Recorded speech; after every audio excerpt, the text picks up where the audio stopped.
Hey YouTube, Matty's A12, Team JMT, coming to you guys with another deck profile and kind of a recap, because this is the deck profile of my Evilswarm deck that I played at this past weekend's $1,000 cash tournament at Bluegrass Magic Shop in Louisville.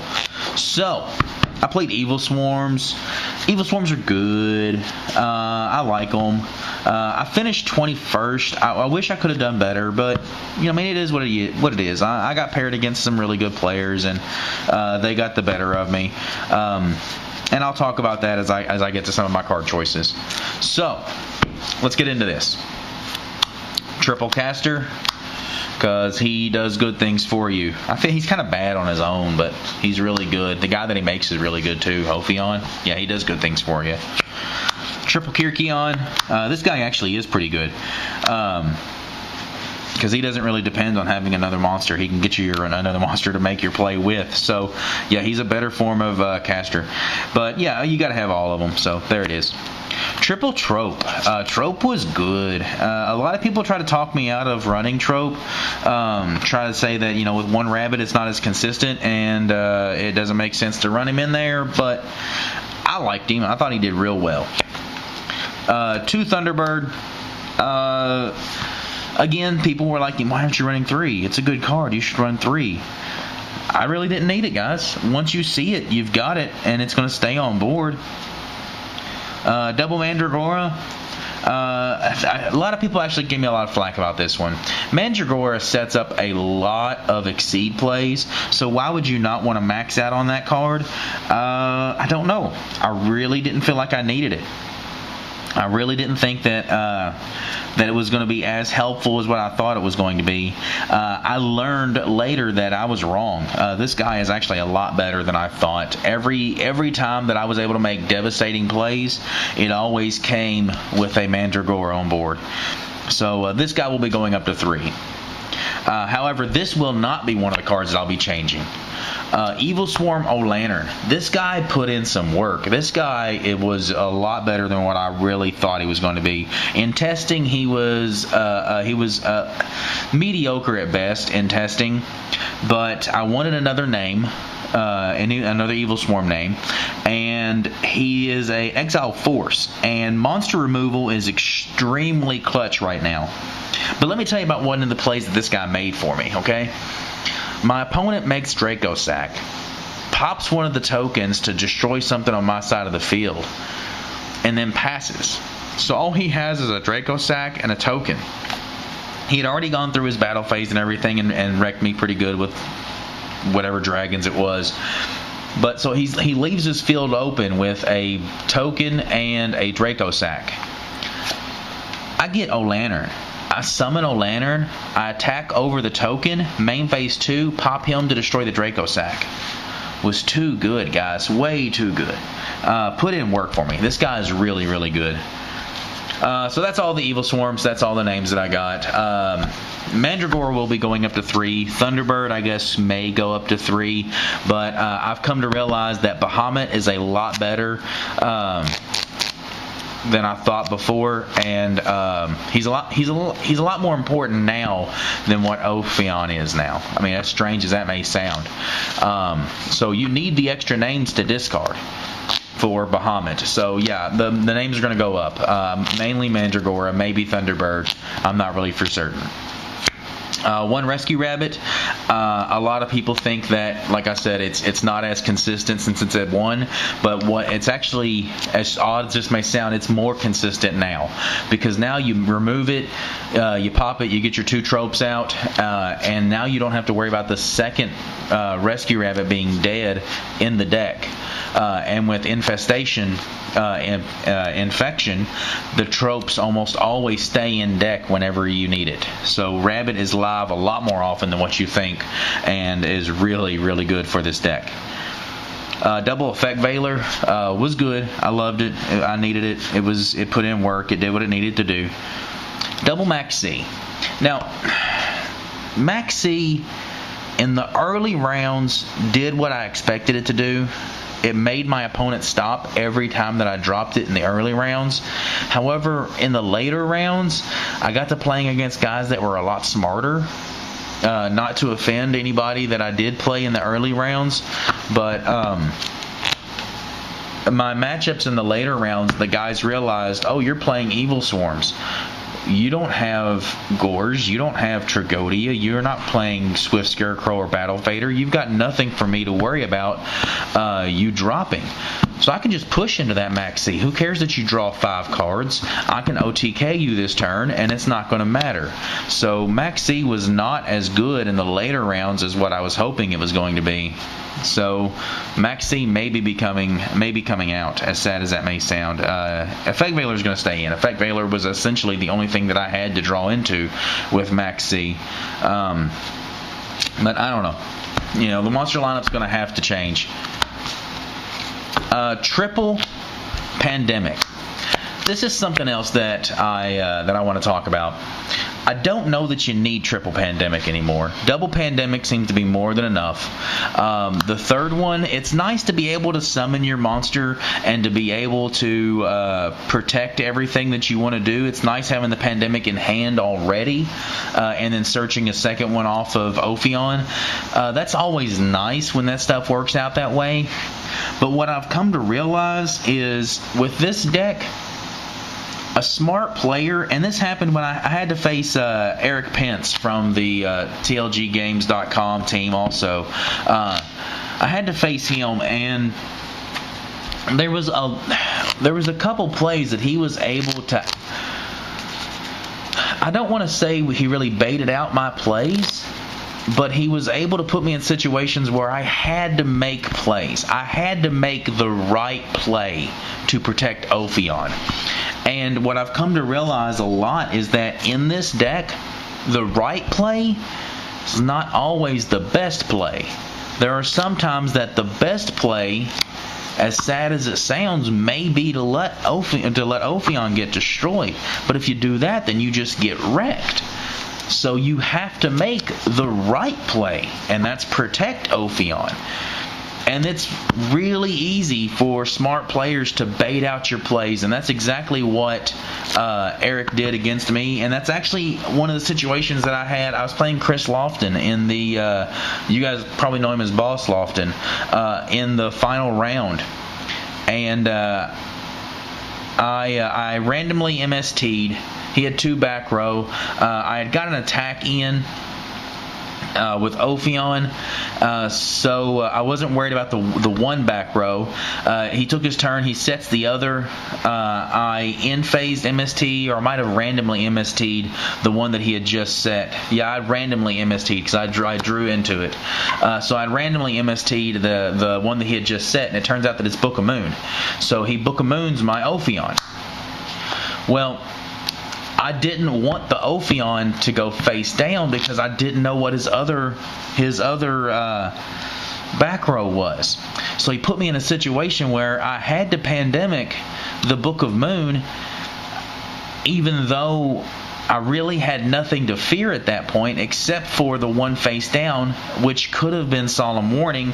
I really don't know for sure, but it could have been Solemn Warning. Had it been Solemn Warning, my Pandemic in hand, or my Pandemic set, is worthless. But he put me in a situation where I had to use my Pandemic. I don't know. I feel like there's a lot of times that you have to make the right play with this deck, and the right play is not always the best play. Double MST, Book of Moon. 1 Rhoda, 1 Allure of Darkness. Helps with the hands that you have a lot of monsters. Helps to even things out for you. And 1 Dark Hole. And that's all the spells. Now let's get into the traps. 1 Solemn Warning. 1 Infestation Infection. Double Safe Zone. Double Fiendish Chain.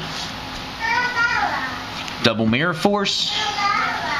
1 Dimensional Prison. 1 Torrential Tribute. 1 Compulse. 1 Bottomless. And the last card puts me at 41 is Eradicator Epidemic Virus. I decided to main deck the Eradicator Epidemic Virus, and I won't lie to you guys, through testing and through the whole rounds, the whole tournament, every time that I resolved Eradicator, I won the game. Eradicator put in some work, and it was just so good. Especially, I don't know. I can't even remember all of the matchups that I resolved it in, but every time that I resolved it, I won. It's good. It put in work. I think it was a great choice to leave in there at the 1. Now let's get into the extra deck. I actually main decked 1 Synchro Monster, Armadeus, Keeper of Boundaries. It put in some work in my Fire King matchup. I made it. He had either 2 or 3 back row, and he was just kind of like, I can't use those because you got Armadeus, and he says no. So yeah, that was my 1 Synchro Monster. Triple Ophion. I don't know that you need 3. But I have 3, and I'm going to run 3 as long as I can, to be honest with you. But honestly, guys, I don't know that you really need 3. 1 Bahamut, that's got to go up. Bahamut is so much better than what I realized. Bahamut's got to go up to 2. 1 Evilswarm Nightmare puts in work, guys. I'm telling you, if you can put together a board where you end up with either an Ophion or mainly an Ophion, your next play should always be Nightmare. If you've got Ophion on board and then Nightmare in defense, they can't summon anything big, and if they do special summon anything small, you're flipping it down, and you can stop all of their Exceed plays with this guy, and you're stopping all their big pushes with that guy. So those 2 guys on board just wreck life for so many decks. And then 1 Ouroboros. That rounds out all my Evil Swarms. 1 Dweller. Make it against dragons when they have no hand and they say good game. Dire Wolf. Got Cowboy. I went Cowboy for game. Cowboy is good. Gem Knight Pearl. Maestroke. Black Ship of Corn. And Master Key Beetle. I never made Master Key Beetle. And some of you guys are going to be saying, what? Why did you never make Key Beetle?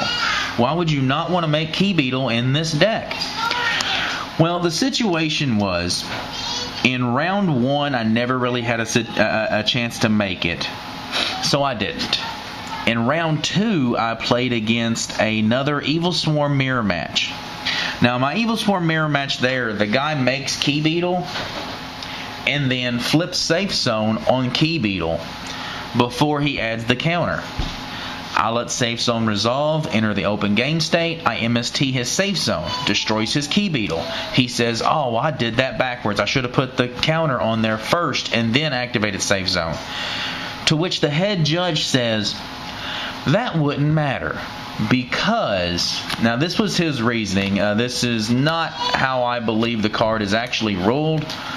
But he says that when this card is face down, and he even does the little bunny ears, it is recognized as random spell and trap card.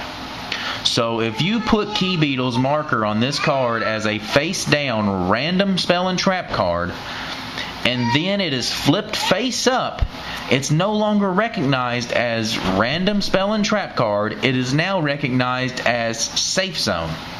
So it will lose the attachment to Key Beetle because of that, which it's the wrong ruling.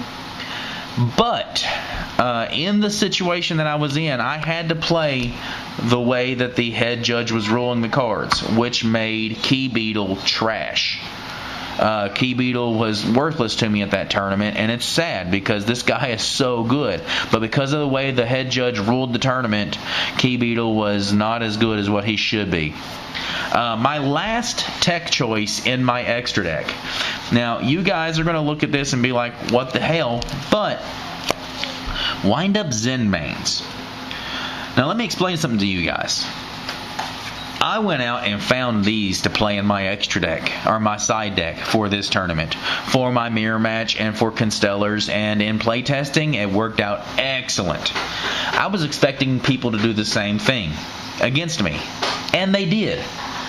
They sided in Exceed Encore against me. Now what this does is if you bring out an Ophion and I Exceed Encore it, The materials go to the graveyard. He goes back to the extra deck. You cannot respond to it, so you can't stop Xyz Encore from happening. But then once that happens, your Xyz materials that were detached from the card and sent to the graveyard then get brought back out as level 3s, or one level lower than the level they were. And of course, they're 4s if they make Ophion. So they come out at 3s.